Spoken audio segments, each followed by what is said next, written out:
Hi guys, how are you guys doing?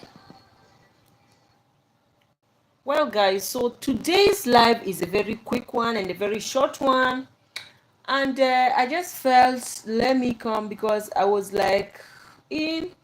torn between two. I was like, should I promise bring my ring light, should I do this video as a live or should I do it as an upload? And I say fine, let me use it and do it as a live. So it's not gonna be a long video, Shasha, but I can see we have one person in the house. Hi, please comment. This message is held for review. Which message did you send that they have reviewed? I can see we have 5 people in the house. So I just felt let me come and do it as a live because sometimes live is more interactive. It gives people room to ask you question there and then, and all that stuff. So welcome back to Soulmates with L. If you are new and you haven't subscribed, I don't know what you're waiting for, darling. Consider subscribing. And for our new subbies, oh my, you people are the best. You are the baddest. Do you understand? Yes. Welcome so much. I see we have been growing and we thank God for grace. So yes, uh I just want to start with a quick one. Most people downplay finances in marriages and relationships a whole lot, and I'm here to tell you today that finances in marriages and relationship is not a joke. Don't even dare joking with it because you are going to be in for something big and you thought. Okay, let me tell you, do you know that 95% marriages fail because of financial issues? Money matter, yes. Bangaru Srinivas. Hi, Bangaru, welcome. Please thumbs up the live and share. Thumbs up the live and share. So, did you know that 95% of marriages end in divorce because of finances? 30 tune, 30 tune. Wow, 30 tune. Where are you from? You're welcome, Bangaru. You're welcome. So people downplay the role of finances in marriages and relationships most of the time, and it beats me how they do that. It really beats me how they do that because the truth is that finances are just as important as any other factor in marriage. Yes, guys, I'm telling you now. Because once you're married is when you realize that you have a whole lot of people to cater for. Why? Because first of all, as a man, Black Beauty super. This person seems to know me in person because this super is my nickname right from when I was small. Okay. Anyway, so I'm saying that most people tend to downplay the role of finances in relationships and marriages, and apparently this is like 95 cause of divorce, yes, in marriages. And that's because when you marry is when you realize that as the head of the house, apparently you're not going to be shouting it and telling people, I'm the head of the house, I'm the head of the house. No, that's not what you're talking about. You are going to be showing people that you're actually the head of the house. You're going to be showing people what's up. Do you get? Someone once said that if you have to remind people that, do you know I'm the head of the house, then you're definitely not doing your role. You're not taking up your responsibilities. If you find yourself reminding your wife that, do you know I'm the head of the house? Do you know I'm the head of this house? Do you know, uncle? If you actually have any reason whatsoever to be reminding them that you are the head of the house, then sit back and check yourself because apparently it seems like you are not doing your role. You are not playing your role as the head of the house. You're not taking up your responsibilities as the head of the house. And that's why you feel the need to remind them that you are the head of the house. Because, darling, let me tell you something. If you're taking up your role as the head of the house, it's even your wife and your children that will be reminding you that you are the head of the house. They'll be hailing you, they'll be praising you.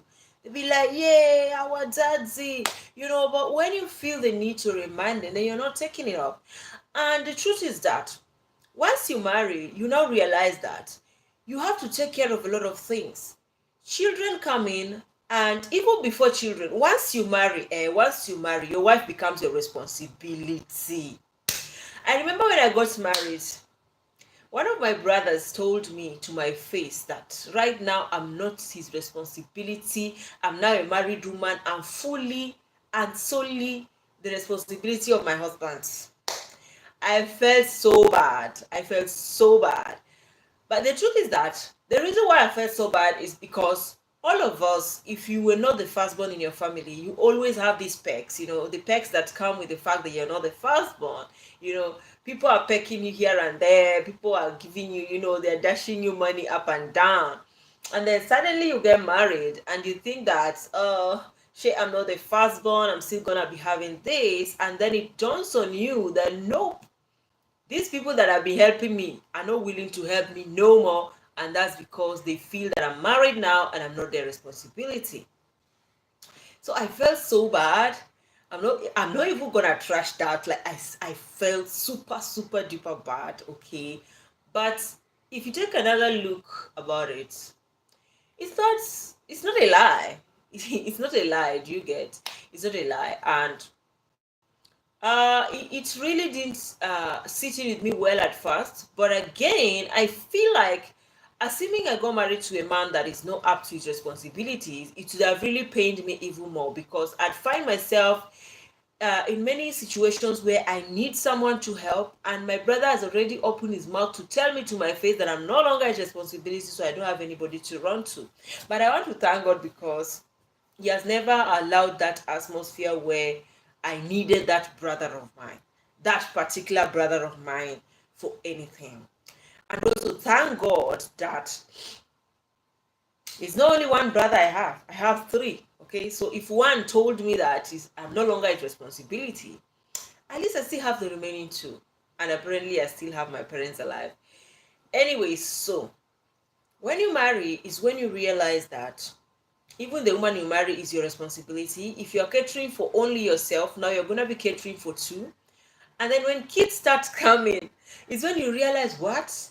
Hospital bills, clothes. If you're buying clothes for yourself, you buy for your wife, you buy for your kids. If you're buying food for yourself, you buy for your wife, you buy for your kids. And then school fees comes in, and medical bills comes in, and a lot of responsibilities. And you just like, what? Am I really sure like I want this? Are you sure this is what I really want? Many people will be just like, am I really sure? Like some people they develop cold feet, and they're just like, no, no, no, no, no, no, this is not what I bargained for. This is not what I thought. This is not what I calculated. You get? Yeah, but I just decided to do this video to let you know that most times most marriages fail because there's no money. And by the way, many people are now complaining that these days women are cheating. Now let me tell you that the number one key reason as to why women might be cheating in marriages, not in relationship, women cheat because they're double dating, they're triple dating, they're not so sure about you, and they just don't want to waste time with somebody who is a time waster and lose a real man. So they want to double date, they want to triple date, so that in case Uncle A is not serious, Uncle B will be. If Uncle B is not serious, probably Uncle C will pop the big question. Do you get? But in marriages, most women cheat because of finances. Now, let me tell you, as a woman, if you're married to a man who has money, why would you be sleeping around? Like, what are you looking for? Yeah, what are you looking for? 98% of women who cheat in marriage cheat because they need money. And apparently the man they have in their life is probably the man has money but is a stingy guy who has money but his money doesn't reach his wife. His money reaches people outside but it doesn't reach his wife. We have men like that. I know men like that. They are super duper stinking rich, but their wives are always so broke, You know those kind of broke wives that they can't even boast of 1,000 naira. Like they can't even boast of 1,000 naira in their account. Anything they send them, if their husband is sending them money, they make sure they send them to the last coin. Like don't keep change at all. They don't want you to have change with you. And most of these men are also super insecure, and that's one of the reasons why most of them will even tell their wives, don't work, I don't want you to be employed, because they don't want you to be financially independent. They don't want you to be financially capable and able. They want you to be depending on them, solely relying on them for everything, so that they can manipulate you, they can use you anyhow they like, they can treat you anyhow they like, and you can't say anything. And do you know that's the worst thing that can happen to anybody? Because what I believe is, if you're working, like if you're a woman, even if you're just earning 10,000 naira in Nigeria and it's your own money, you're not working to take care of the family, because first of all, that's not your responsibility. One of my mentors, I just like calling him my mentors, like, because I've read his books and I've watched his videos and I've listened to his podcast. Miles Monroe, may his soul rest in peace, blessed memory. He said a woman never needs to work because she has to work. A woman needs to work because she feels like working, not because if she doesn't work they won't pay rent, not because if she doesn't work they won't buy food in the house, not because if she doesn't work they won't pay school fees. No, no woman ever has to work because she feels like, if I don't go to work today, this is not going to happen. Women need to work because they feel like working, not because they need to work. I don't know if you guys are getting Bangaru. Hi. Hi, Bangaru. Yeah.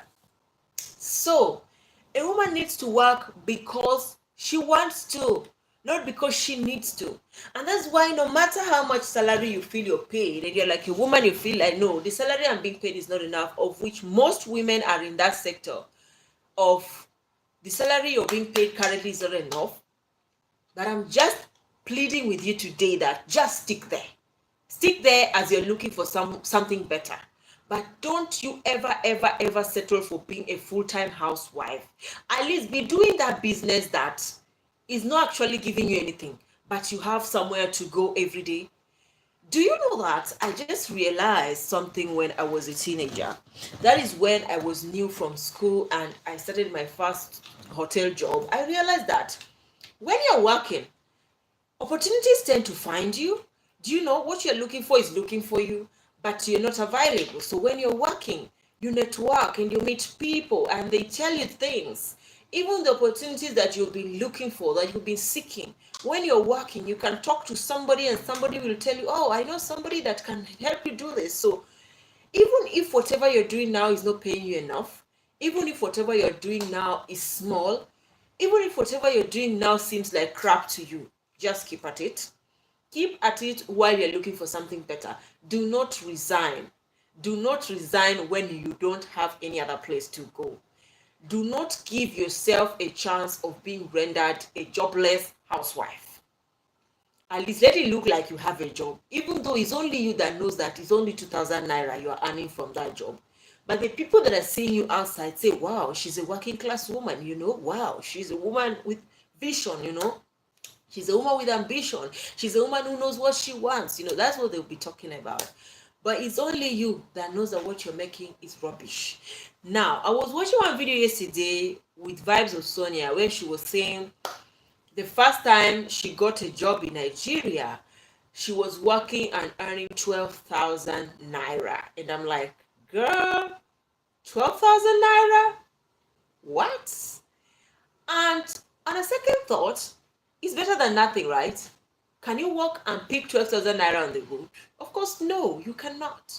And there's just there's value, there's respect, there's dignity in labor, The 12,000 naira that you worked for and you earned by yourself, it's not dash, it's not borrow pose, It's yours. You worked, you earned it. Do you get? So never you ever stay away from anything that can give you money, no matter how little, as a woman. That's one advice I want to give you.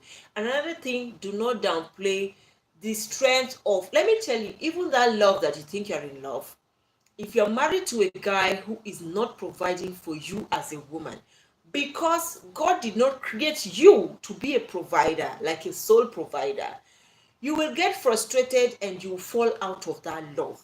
And that's why many people these days would advise you, do not get married for love, get married for money. It's not like you should not get married for love, but inside that love, Have sense with it. Do you get? Because if you just follow love blindly, when you get married, your eyes are going to open. Responsibilities are going to come in. Families are going to be calling you people for help. Now let me tell you guys, I'm already married, but if somebody, a relative, dies in my village, they actually literally send me a text or call me for my contribution.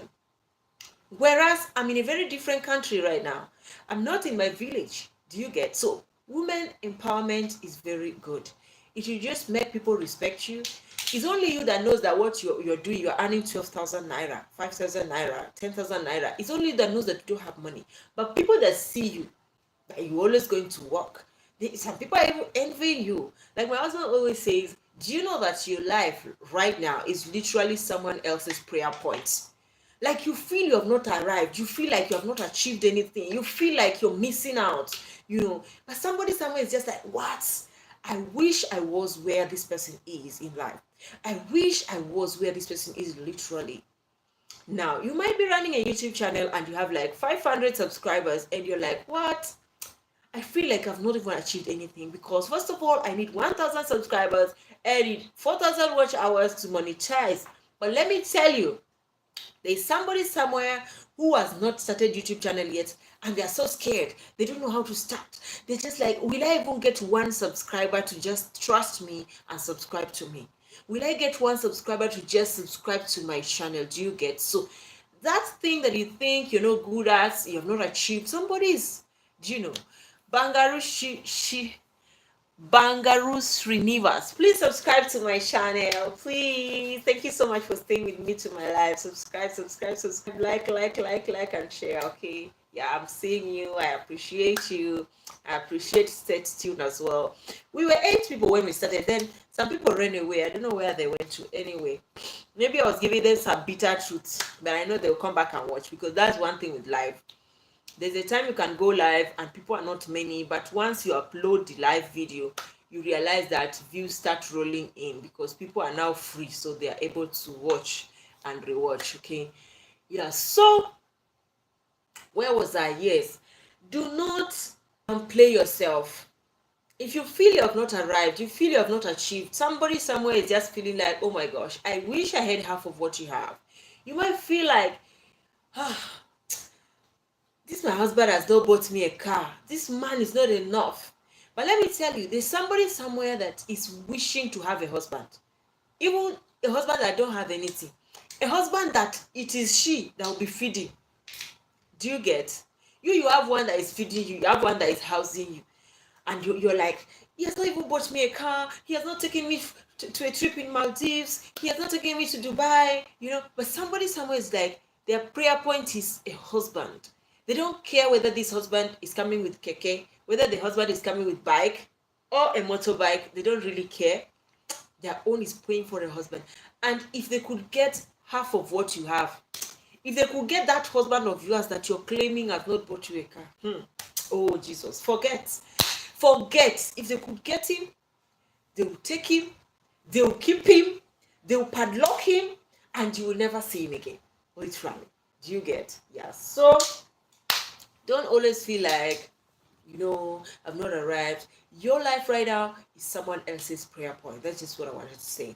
And do not downplay finances. When you're dating, date with sense. When you're saying yes I do, say yes I do with sense. I know most women these days are multi-dating, triple dating, and all that stuff, trying to look for the man who gives them the most butterflies. But I'm here advising you, if you're dating for marriage, even if you're triple dating, look for who among those men is financially stable, because with finances, half your problems in marriage are solved. I'm just telling you this for free. Like, I'm just saying, okay? Half problems in your marriage are solved. Like, you see, if you have 100 problems, once you marry somebody who is financially stable, like, you guys know that what to eat, what to wear, where to sleep can never be a problem. Every month, it's sorted. That's 50% of that 100% problem solved, literally. But if you have to marry somebody that you have to be thinking, Now, what are we cooking tomorrow? There's nothing in the house. Oh my God, my child is sick. I can't even buy paracetamol. Oh my God. Then you're in for something big, darling. You're in for something real big. So while you're triple dating, while you're double dating, make sure you choose the one that is financially stable. Forget about the butterfly. Let me tell you, do you know that right now, millennials and Gen Zs, they will tell you that most of them will literally tell you that money turns them on, finances turns them on. Like if they see a guy who's financially stable, they already love you. You don't even need to ask. They are already in love. Why do they say that? Because they know that most of their problems are solved. Any good thing about life that life can offer that money can buy, they have it. If they are sick, a kind of sickness that money can treat, they know they are well, they're treated, they're sorted, they can't die. But if you marry somebody that has no effort at all, no vision board, no bucket list, nothing, nothing, even if you're sick, something as small as headache can just kill you. They just bury you and forget about you. So anytime I see people saying they're downplaying the role of finances, I rebuke it and I reject it. Do not ever try to downplay the role of finances in your marriage, in your relationship. That man you're dating, make sure he has something doing. And that's why anytime you go to introduce your boyfriend to your parents, your fiancé to meet your people, they always ask, what do you do for a living? It's not as if they're being interrogative. They're just trying to be sure and certain that if they hand over their daughter to you, you will be able to take care of her. Because they know that once you marry, the responsibility of the woman lies on you solely. You don't expect her to be calling her people all the time because she doesn't have pads, okay? You don't expect her to be calling them every time your children are sick. You don't expect her to be calling them anytime you don't have a balanced diet. You don't expect that. That's why most parents will be like, hey, what do you do for a living? And some men pick offense about it, and you're wondering why. Because there's really no need. If you look at it from a different perspective, there's really no need for somebody to pick offense on these things. Honestly, no need. Yeah, promise. Check if there's still water in the beans.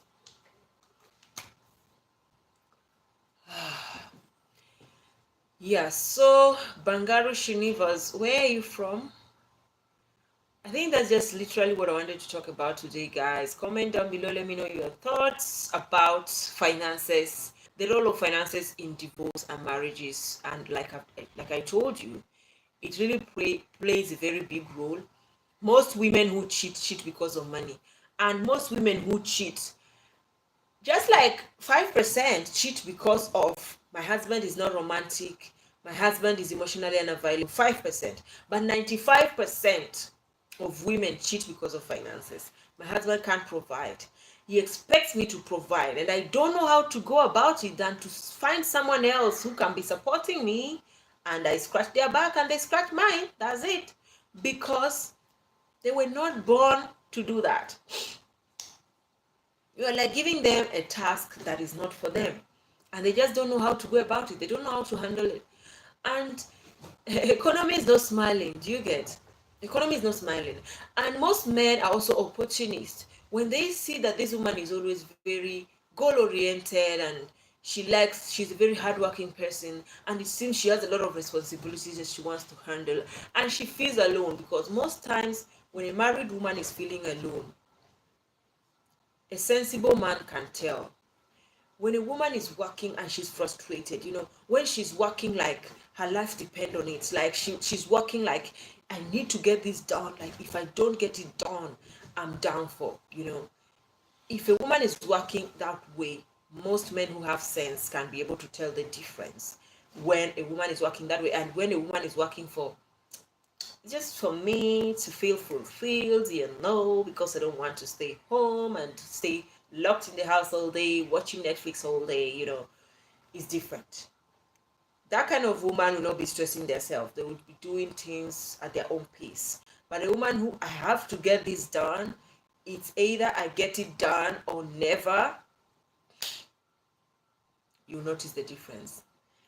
Anyway, guys, thank you so much for watching Soulmates with Elle. If you're new and you haven't subscribed, please consider subscribing. I thought this video will be short, but apparently it's 27 minutes in it. Oh my god, it's long, right? But I feel like it's very enlightening. Comment, let me know your thoughts. Like, share, and also drop your opinions. Let me know what other video title you like us to talk about. Just make sure it's something to do with marriage, relationships, love, dating, marriage, and relationship. Okay, love, dating, and marriage, because love and dating is relationship already. So love, dating, and marriage. Yeah. And let me also give thumbs up to some of my relationship. How do you call them? Some of my relationship mentors, Pastor K and Pastor M. Oh my God, these people, they are so amazing. Benjamin Zulu KE, this guy is super duper amazing. Do you know? Marriage Helper, these people are super duper amazing. And then there's one called Dash Foundation. There's a name. I can't remember the guy's name, but when I remember, I'll come and do what is it called? Shout out. Yeah, I'll come and give a shout out to that guy. Yeah, so thank you so much for watching. I'll see you guys in my next video. Can I please end this live, or you people are still enjoying to see my face? Ooh. Are you people still enjoying to see my face?